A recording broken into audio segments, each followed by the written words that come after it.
This is where it falls apart for me. I'm just like, to what end? Why? What's wrong with these people? Welcome back to the second season of America Who Hurt You. I'm Sarah Jones. This season has been a long time coming. I hope you're hanging in there. And if you're new here, I play characters from lots of different backgrounds based on my real family and my life. And those characters used to be really vocal on this pod, but due to emergency circumstances like our democracy fully crashing out, you will be hearing less of my characters and a lot more of my guests, more of me. But if you miss the characters, make sure you jump in our comments on Instagram and across social media at America Who Hurt You and let us know. One of the ways I've been hanging in there is staying close to the people I love who are also fighting the good fight right now. And that's why I'm so happy to have Busy Phillips on this episode. She is the actress, producer, director who you may know from, well, if you're my age, you know her from Dawson's Creek and Freaks and Geeks, but the list goes on and on from Mean Girls to Girls Five Eva. She was also one of the only women to have her own late night talk show, Busy Tonight. And she's an author, all the things. And soon you'll be able to watch her in the upcoming legal drama, Cupertino. So look out for that. But you might not know that besides all of her on-screen roles, Busy is a real one when it comes to activism, standing up with the ACLU and for reproductive justice and so many other issues. And I adore this woman. So let's get into it. But before we do, if you enjoy this conversation or it gives you anything that helps you through these times, please support our show by sharing this episode, following us on Instagram and across social media at America Who Hurt You, and subscribing to our Substack. Yes, I am Sarah Jones. All of that really supports the work we're doing here and helps us keep it coming. All right, it's time for me and Busy. How's your mid-apocalypse treating you? Like, how are you? Been weird. I did not have this was not on my bingo card. It just wasn't. And I know that we were doing something for the ACLU. You are a huge ACLU champion, which we love. Yes. About you. I did not see the re-Trumpification. I did not see this happening at that time. You know, I almost died that night. Sarah and I co-hosted the ACLU benefit. Now, what year was that? Biden was president. Biden was president, so it was the before times for real, and the election didn't feel looming. It wasn't a specter, terrifying. So that night we hosted the event together. I went back to my house, and I live in New York in a townhouse, and it had been raining. Do you remember it was raining? Oh God, I remember talking me back. Go. And my dog wanted to go out, and so I was like, I was wearing boots. I wasn't even wearing my heels. And then she pulled me. I slipped on the very, very top of my brownstone steps. And I fell it was like it was like slapstick. It looked like I was a stunt faller. Yeah. I somersaulted backwards. The fact that I didn't break my neck is a miracle. And in fact, when I landed, it was one of those things that I had never had this experience before where time ceased to exist. Yep. Everything flashes before you, after you, above you, around you. Until I saw the ring cam the footage from the cameras that were on the stoop. I thought that I landed and was laying there for 3 minutes. Hours. But if you watch it, I pop right back up. It's crazy. I pop immediately back up. That really connects up with this moment that we're in. Yes. My concept of time is so wild. When the pandemic first started, it was just that's so crazy. All of a sudden, everyone around me, I felt had new mom brain, which I knew well because I've had two kids. A big portion of your brain is overtaken with keeping this tiny human safe and alive. And so things that used to be easy for you to remember to do or keep track of, all of a sudden, it's just gone. It's all gone. Bye. And I feel like collectively during the Yes. pandemic, everyone kind of got this because we were so consumed with keeping ourselves alive and also our loved ones, I guess, you know? And for some people, I think it was the first time that the real threat, I mean, when you have a newborn baby, the real threat of something happening to them is like overtakes over half of your brain, I think. I don't know, whatever. Yes. But I feel like the same sort of thing has happened in the last year again. Yes. Like a new version of it, which Yeah. is like time also with a newborn, time sort of doesn't exist. Right. Days go by, but so slowly, but then it's like a month has passed, but then you're like, but where am I in space and time? It's a very bizarre thing that we're living through and have been living through for quite some time with like a very brief respite. Very brief. And thank you for naming that. Like, first of all, the Pandy, because I had to nickname her to help myself. Honey, yes. Right? I'm like Panasonic, the panna cotta, whatever, the freaking Panera bread. As we went through that, I literally went through, it wasn't Panera bread, but I went through so much bread. But as we go through that, to now realize the architect of why it was so unhinged and so bad has been reinstalled. Like, we put that motherfucker back in. And when I say we, I mean them. But we're all in this. There is no us and them, right? And so to realize not only is time like this freaking syrup that we're all like, ooh, it's on me, it's sticky, it's weird. It makes no sense. It's like you said, how do we, and yet we save the newborn. And I love that metaphor that like, by global standards, this country is only 250 years old. She's low-key she's low-key like a passive-aggressive teenager. Yeah. We have to take care of this kid.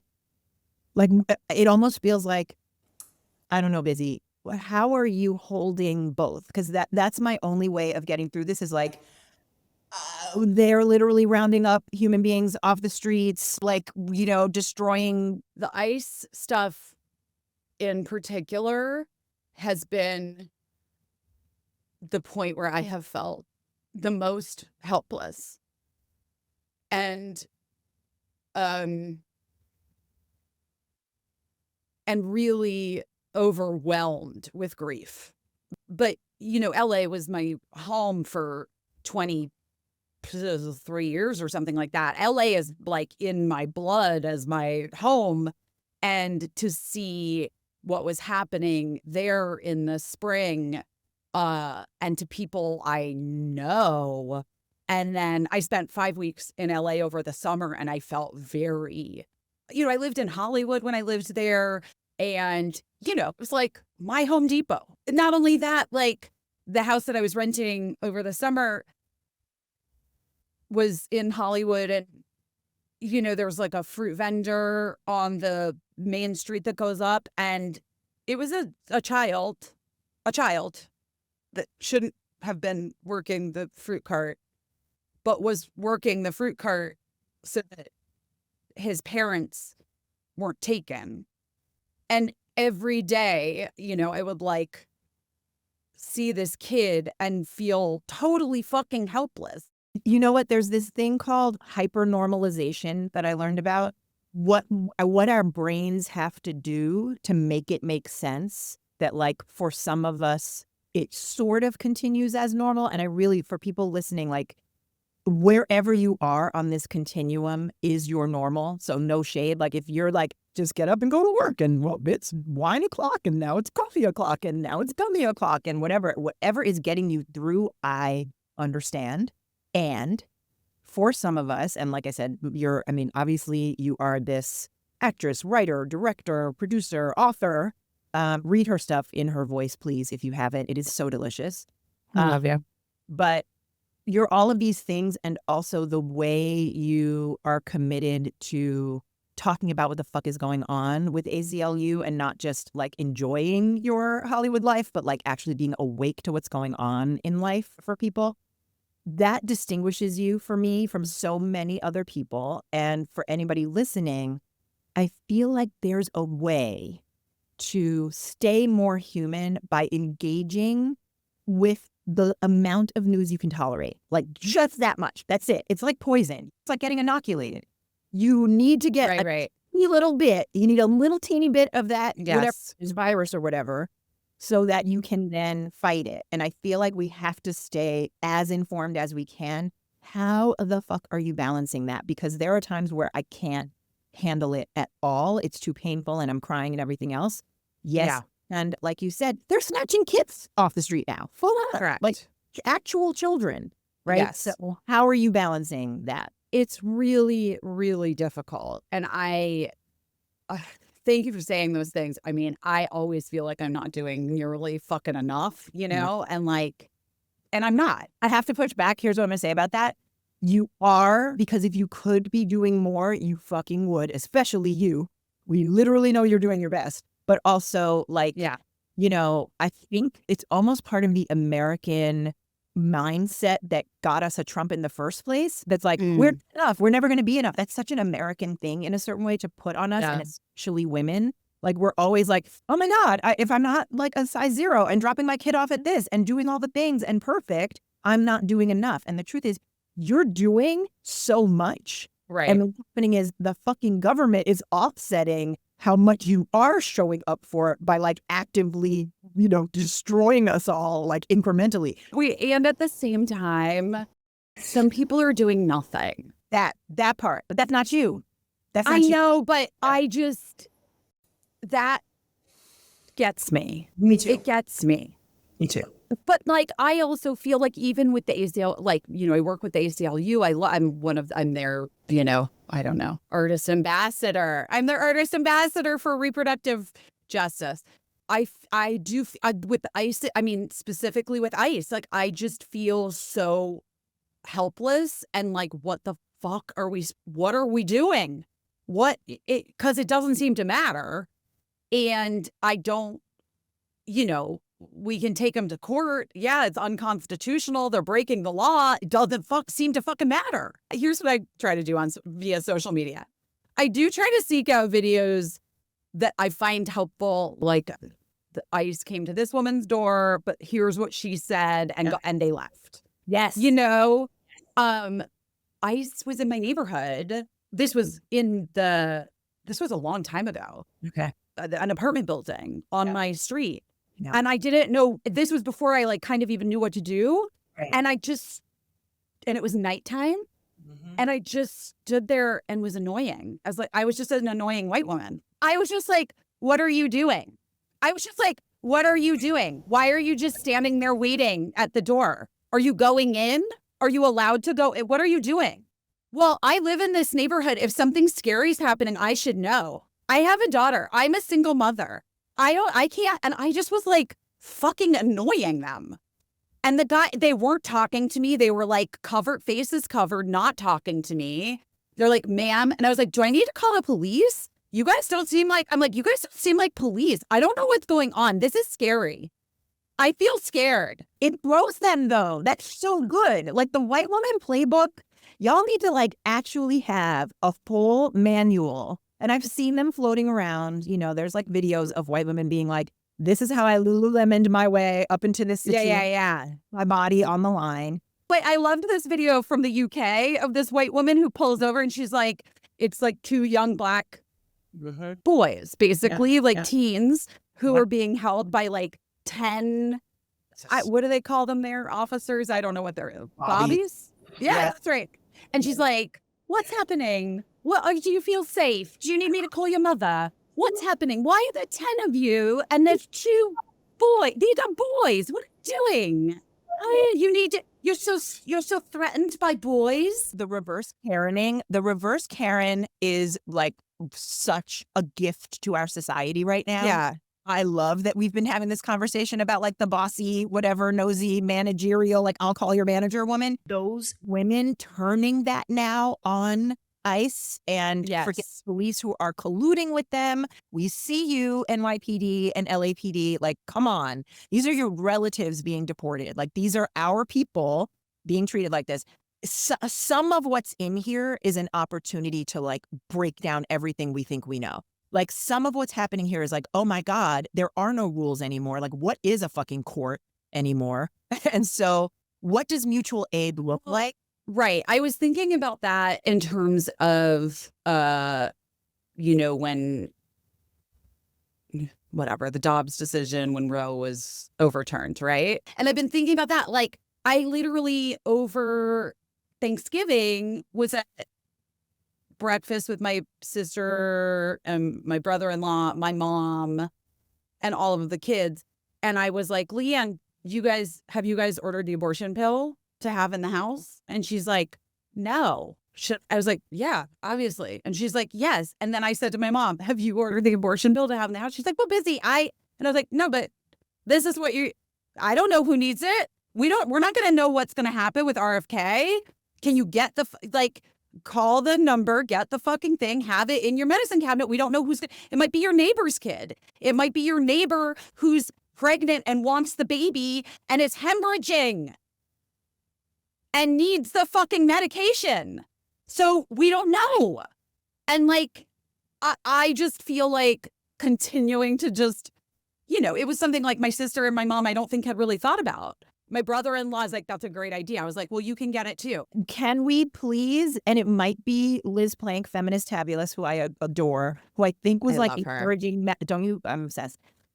I feel like she was getting men to like buy all the morning after, I love this. We need to start a list and we just need a stockpile mutual aid. We need to be like progressive preppers. We need to just be like preppers, but like instead of, Wait, get the water too. But like, this is it. We're progressive preppers. Okay, my fellow progressive preppers, let's go.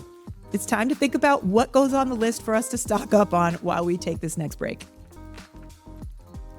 I'm back with Busy Phillips on America Who Hurt You, and we are progressively prepping.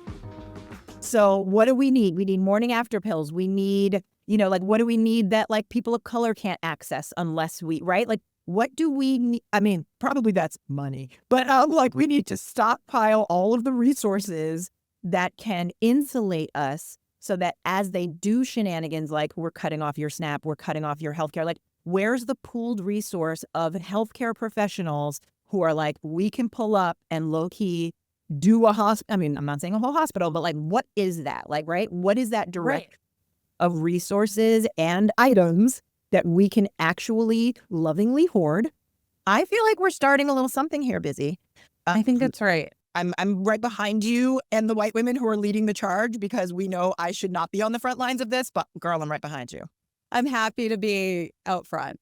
I mean, I know that is why you are here. And so the funny thing about this America Who Hurt You idea, which I think I mentioned to you in passing, but I was like, haha, it's a funny, whatever. And then it became like, oh my God, I don't know anyone who isn't fully traumatized, re-traumatized right now while actually having to show up for work and the fun things. And I started to ask you about balance because I'm your fangirl, but there's a reason for it. I'm not just a fangirl of anything. There's something specific about people who are really smart and really great and really talented and make dope stuff that gets you through the horrors. What is that with you? How have you been able to, I know you're like, what? But seriously, the moment we're in calls for both the protest part, which you're doing, the activism, and I need funny shit to get me through. People who are like, you need to be on the front line. Look, bitch, I need to laugh. I need to laugh right now or I'm not going to be able to be in the streets. Right? How do you help people have both? And you're doing that. Well, thank you for saying that. I don't know. Some days it feels like a struggle more than others. I think being creative in this moment, it's interesting. I don't know. I've seen things where people are in recessions, there's better art. When things are tough, there's better art. For me, this go around, I've been a little bit okay, how do I put two words together on a page? This feels real hard to do, really difficult to do. But I think that it is totally valid and important, and finding those things that do it for you and help you get through other than just dirty martinis. I think we're past guilty pleasures or I've never even believed in guilty pleasures. Okay, great. Can we say more about that? Because that's the other thing. Right now watching myself be like, oh my God, the world's on fire. Why do I have muffin top? Like, it's like, bitch, don't worry about your muffin top right now. That's also like been like so crazy too, right? Like the rise of like, it was facelift summer and the rise of like sort of almost like this weird return to objectifying women's appearances and looks. Almost. Like low key, everybody suddenly is a waif beyond waifdom again. And like, I feel the pressure. Well, that's like a little bit GLP-1, like the whiplash, I think, the GLP-1s, which by the way, I was on Oprah talking about it for her special. Like that was like the craziest moment of my life. But like, I'm very pro GLP-1s. I mean, I wish that insurance companies would cover it for the people that really need it, because there are so many people that could benefit, but also could get better and not have so many other health issues if, they were able to access the GLP-1. And that's not about like a body type or fitting into, a magazine cover. That's literally about, they made us sick. They made us sick. And then now there's like a little bit of an antidote to the illness that they fucking perpetrated on us. It's like so bropocalypse Yeah. coded in a certain way. It's so perfectly like the most hateful misogynist men who literally are calling other people piggy, right? Or whatever. And are like, literally exploiting girls, women for decades. They're the ones who create the conditions for us to, first of all, I always feel like when things are politically crazy, I look in the mirror and I see more problems. You know what I mean? It's like the like outside world stuff that is most upsetting for me. And I've talked to other women about this, and it's almost like it translates directly, which is perfect, like you were saying, because capitalism loves it when I need to go buy more shit because I'm miserable about the world out there and then the way I look and I'm trying to fix it. It just feels like big loop-de-loop. It's a loop. Yeah. Trying to stay sane when you're being bombarded with all of these things. And we are just at this point of overload. That's been interesting too, having a daughter in boarding school abroad. Right. Because part of, I think, the impetus for her in wanting to go abroad was her feeling that like America's a sinking ship. There are so many people leaving. Like, and I've thought about it, and I don't know if you've, like, it's really great that Birdie gets to be someplace where you can breathe. I went to the UK, recently, and I was like, oh, I'm actually not in fight or flight breathing. Even their bobbies, their police don't have guns. Like, it's just a different, it's not perfect by any stretch. And they're like right at our heels, which is sad. I'm like, hey, UK, can you like stop emulating us? Like, this is really bad. Like, stop it. But this is what I wanted to say, is that I think what it's really done for her, especially, and for me a lot, is illuminated the fact that what is happening here is happening all over the world in varying degrees, but it is permeating the deeply misogynistic culture. And she said something interesting, and I think she's right, that the common denominator is always extreme wealth. And because she's going to, it's a boarding school that's not like, it's not in Switzerland. It's not like the most, it's not one of those boarding schools. It's like $1 billion and it's like super, super fancy. But it is like still a boarding school in Sweden, in Europe. Yeah, she's in Sweden. And so it does attract, a certain type of person sends their kids there. The point being, I think a lot of the things that Birdie was sort of, felt like were just problems here in the US, she's realized, oh, yeah, no, it's kind of everywhere. And especially like the misogyny and this sort of like, like the Andrew Tate-ification of these boys. Like, it's hard for her to find teenage boys who aren't horrible. Girl, I can't find a middle-aged man who's not horrible. So I feel her. Fair. I'm really hoping. And I want to say this. All of this is true. And I have to believe that if I exist, this guy exists. And I really want to like lean into the both and of this. Like there are terrible misogynist men, multiple generations of them. It's real, real bad. And we have been laying the groundwork for a long time as a country for like, and when I say we, I don't mean the government, but I mean like people's movements, workers' rights, the ACLU. Like this is low-key an ad for the ACLU. Well, Truly. but like we need to give us credit. Those of us who have been the best of America, the progressive aspect of America, we exist. And that same progressive, like I don't even need the word progressive, fucking human. Like it's just basically like, are human beings like of any worth or value? Okay, cool. If we agree on that, that movement, that class of people exists all over the planet too.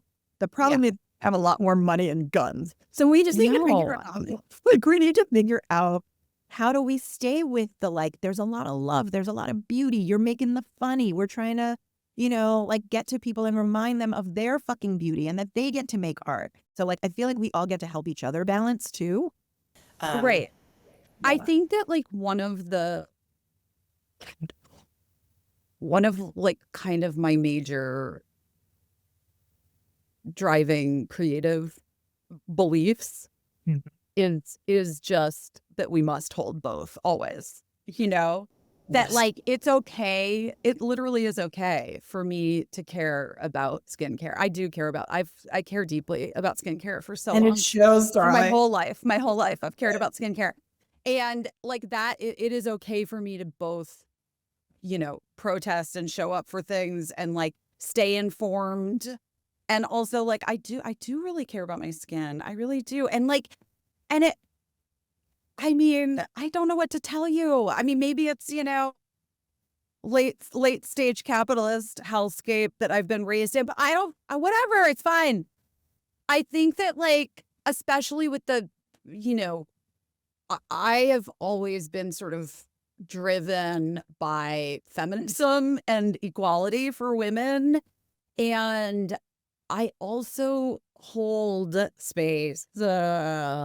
I also hold that it is in our society, especially complicated. Yes. To have it all because women don't make as much money. There's no equal pay that's enforced in any way. We don't have healthcare help at all. We're just, we don't have education is not free. Education, there's no care economy. You're just supposed to like miraculous about your child and be able to deal with it all with no help. Correct. With no help. Yeah. Like universal child care, like all of those things. Where you look at a place like Sweden, and obviously Sweden's a very small country, a small population, but you really do feel more gender equality and parity there because the pay thing has been regulated by the government for like, I think since the late 90s, it was like, you will get like as a business, if you're found to be paying women less, you will get like, fined by the government or whatever. And then they're paid time off, maternal leave. Yes. Everybody gets the leave and you can use it you can cash it in at any time. So if your child gets sick, God forbid, you can cash in your, unused maternity or paternity leave to be with your kid. And it's not going to bankrupt you. It's not going to cost you your job. But that relief of that stress, those stressors, allows women and men to have, quote, have it all in those countries that are more socialized than we are. And the fact is, like, we are a socialist democracy in the U.S. We just fucking are. We always have been. Shout out to Mom Donnie because we are like fully, my dad was in the military, socialized. Hi. Who paid for my dad's college? The Navy after he got through with his service. And my dad was able to become a doctor in a country that had made, Black people even owning anything illegal only a few years earlier. Right. This is the part, Busy, like your point and the fact that this country makes money from harming its people rather than like when you look at Sweden, I'm not saying it's a perfect place and there's complexity, but you can scale anything if it's what you want to do. And Right. you could easily in this country, and we have, right? We've had these moments, these blips, because people's movements have demanded them. Like the 8-hour day didn't just fall out of the sky. Like people organized and said, hey, this is what's appropriate for workers to do. The weekend did not exist. Like you didn't just automatically get Saturday and Sunday. That shit had to be worked for. So I guess I'm sorry, there was child labor. they are low key they're like, I'm Project Esther. Let's see. How young can these children like operate effectively as laborers? Low key, I'm not joking. Like when you move K through 12 education to the Department of Labor, I see what you're doing there. You're dismantling education so you can have like a fresh young workforce, and then you're getting rid of the consent laws. Baby, I see what you're doing. I see the Epstein, if you will. This is the part where, though, this is where it falls apart for me. I'm just like, to what end? Why? What's wrong with these fucking people? But here's the thing. I know this in my bones.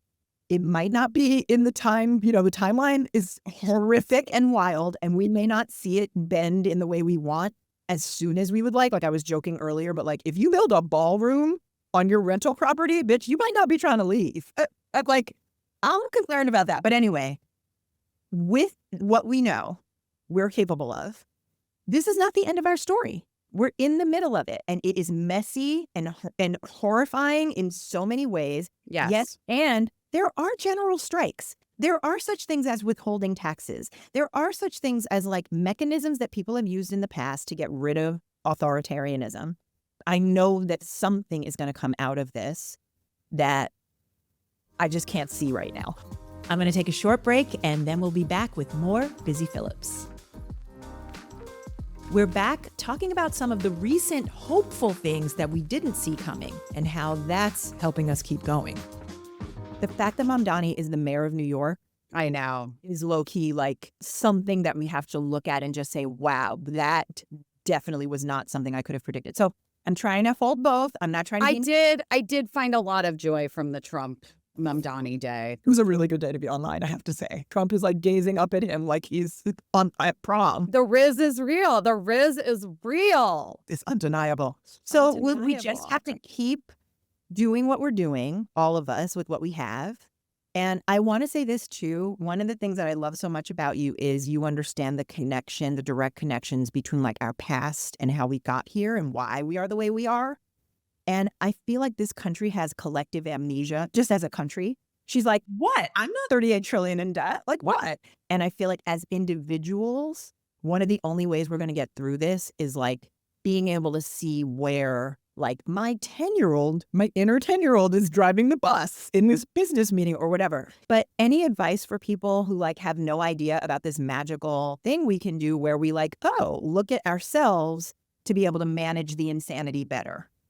It's so hard. Yeah. I think identifying core emotions always helps me make sense of the world. Like literally, I remember at some point, think maybe it was the Mamdani day where I was like, he just wants to be liked. Trump. Yeah, Trump. He just wants to be liked. It hurts him so deeply when he's made fun of. He can't handle, he destroys things. When he is a child, a little kid. And when he feels threatened and when he feels like people are making fun of him, he will do the craziest, most drastic fucking things to destroy the world and destroy other people, make other people feel as terrible as he feels. And then he's sitting there and he's watching this guy and he's like, there's a way to be liked and be and be this.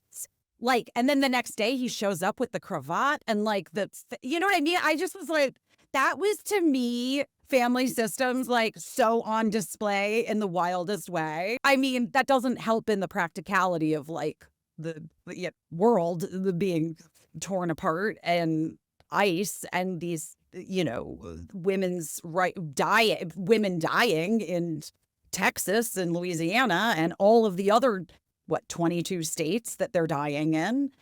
Anyway, my point is, for myself as well, I try to identify like, well, what is it? What is this emotion right now? Is it fear? And what is the fear? In your life, what does that look like? Because you know what I mean? Like, have you been in a thing that's like, well, do I want to produce this thing, or do I want to, appear in this thing, or do I whatever? And you have to like check in and be like, who wants to do this? Like, what part of me wants this? Or, you know what I mean? Are there practical ways that you're actually able to use it in real time? I'm trying to give people free therapy here because, we need free therapy is the truth. I mean, that also would really help if we had some free fucking group sessions for people to work some stuff out. it would change the entire country. If you're going to change the world, honey, you got to start with yourself. You start small. I don't know that. It's so interesting. I do think that like I return to like the actual core and fundamental belief is just that it's all love. It just is all love. And like that is so hard to hold on to. It feels intangible in times like this last year. It has felt almost impossible at times to get it. And I just think if you can continue to try to reconnect with that understanding, and by that I mean like it's all your job is to try to foster love and self-compassion, love for yourself, love for your neighbor. Have you ever done that? I think it's a Buddhist thing. You're in like a meditation, you look at yourself first and you breathe in something that's painful to you in this moment, and then you breathe out something else. Like, if I were to breathe in, like, I feel old, or I feel like I feel gross today or whatever. And then I would breathe back out, like, just compassion and love for me. And then you do it with somebody that you're in conflict with or someone you hate. And I've done it with Trump. I've literally used him before, and I've breathed in whatever, anger, disgust, and then breathed out love, like compassion, trying to replace it. And then you do it with a third person who's like just a person maybe the person that checks you out at the bodega or the grocery store, someone you don't know, you have no feelings about. And you do it with that person as well. What comes to you? What is it that they're feeling? What bad feelings are they breathing out towards you? And then you breathe back to them. And I find that really resets my brain in a way. I just did it. I just did it with you. Feel good. It's like, I think Tom Glenn is a version of this that I've heard of, like Tom Glenn meditation, where you like breathe in your own pain and then breathe out compassion for anybody else who's going through that same pain. That is so dope, because even the thing you said about Trump, like sometimes I can't get there. I'm like, you're a fucking monster. And I don't care if you're a toddler who has the nuclear codes, and this is a fucking problem. His parents, like, at least his dad, I think, was like hateful and horrible and like super, abusive. Clearly. Which brings me to this on dating, Sarah, just real quick. Please. I was about to ask you, like, girl, tell me what you're doing. If a guy has a bad dad, there's no recovery. There's no I'm safe. sorry. It's if they have a bad dad and they've not done like real fucking intense therapy, run away. Run the fuck away. That is a thing that a man never can recover from. Women can recover from horrible abusive mothers, horrible fathers. Women can recover. I am telling you, in my experience, which has been vast, a bad dad it's a wrap. You can't do it. It's a wrap. It's a fucking wrap. Run away. No dad is okay. No dad is fine. Bad dad. Bad dad, get the fuck out. Okay, let me say this too. I love, like, for me, it's all so connected. Like finding that balance. I'm like, okay, there are good, beautiful men out there. If I exist, they exist. I have to believe that. So don't take that away from me. I have to believe that if this one me, who's unique and weird in the ways that I am, if I exist, there has to be a counterpart. I really believe 100%. Okay, good.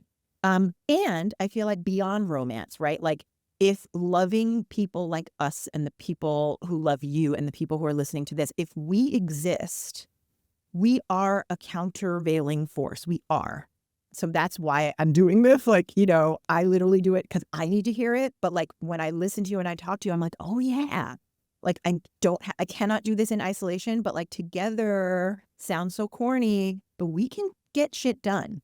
So this is like a strengthening, fortifying conversation for me. Thank you. And getting to do this conversation with you. I'm also doing some of these live. Getting the fuck off my couch, busy. Like not being enclosed in my walls. And I know it's hard if you're in New York or if you're in places where, like it's harder to be outside certain times of the year. But like from the pandemonium, the pandemic. Now, the like way that we've gotten skewed to just live on our phones and doom scroll and not get off the couch and not be able to put the laptop down. I need to be with people. I also encourage people to take the fucking headphones out. Take them out when you're walking and when you're in public. Don't have them in. Okay. Say more about that. Like, is that like a people connect? I think it's important to hear what's going on around you. Not for yes, for safety, of course, especially if you're a woman in the world, but not just for safety. Because I think that I, too, was doing this. Like, I think I was, like, shutting out the world. And the world connection is actually the antidote, right? Like, that is what's needed, is the connection. Is, like, a person passing you and saying hi and you not hearing it because you're listening to, like, I don't know, Rihanna. Not acknowledging a person or you hear something that sparks a thought for you or something creative, or you overhear something that makes you think of another friend and then you reach out to that person. Like, I'm just saying that we're missing a lot of these chains of connection by putting these headphones on and like checking out of life. And like, sometimes, yes, it's necessary, but also try it. Just try it. Try to be in the world. I also noticed this when I was in Sweden over the summer taking Birdie back. No one was listening to headphones walking on transit anywhere. No one had AirPods in. And people were not on their phones in the same way. People were not looking down as they were walking. They were just like moving through the world. I started to notice it and I was like, this is something, there's something here. Oh my God. That's so beautiful. Okay, first of all, Sweden, let's go. But also like right here, if you're wherever you live, somebody gave this to me. I think it was a psychologist was talking about how if your phone is out, if everybody's phone is out, right? Like if you're at dinner and your phone's on the table, you don't even have to be engaging with it. It sends a signal to everyone else's brain at that table to be vigilant. Like like we're so up armored and like wired to be like, oh my God, phone. Like we don't even know. It's like happening almost unconsciously that the phone being out at all is making everybody kind of tethered to that phone energy instead of together. So this like walking outside and like engaging with the world thing feels totally connected to that. We're doing the progressive prepping, less devices. Writing it down. Not no devices. We live in the world. We understand. Yeah. Amen. But I love this, Busy. I love this so much. I love this for me and for you. Anyway, Lorraine Levine is sad because she was like, Lorraine, we don't get to talk to Busy. I don't know. And this is just you with an interview. What about me? I love her. I know she cares about me. I do love her so much. I love you so much. Thank you for doing this. I love you. I'm so happy to be here. Always try to stay sane.